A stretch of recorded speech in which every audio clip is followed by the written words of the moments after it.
Hi, I'm Katie. I've chosen Article 28, Right to a Good Education.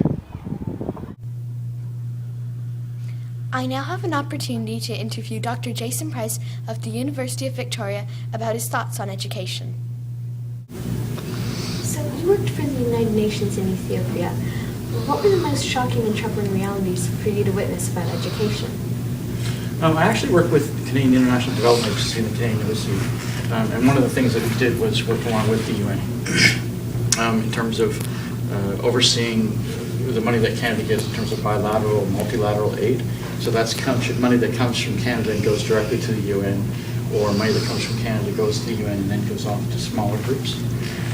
And the biggest problem in terms of educational development in Africa, in Asia, in what we commonly call the third or the developing world, is that it often comes with strings attached and is often doesn't respect the beliefs, the ways of knowing and being of the people in those countries. And that so often when we talk about things like global education, it's usually a type of education that's going to benefit the North, going to benefit the West, going to benefit Western democracies over other nations. That we tend to think about education as always being something that's a benefit to others, but sometimes it might fit the needs, the beliefs, the aspirations of one group of people over another.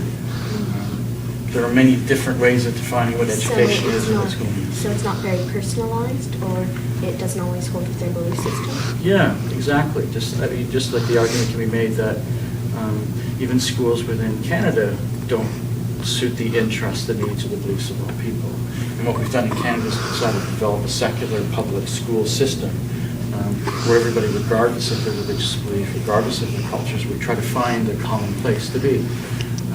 And yet even in these spaces we find that certain cultures and certain languages and certain ways of being and knowing, even understanding the world, ways of approaching disciplines like science and social studies, seem to benefit certain groups over others.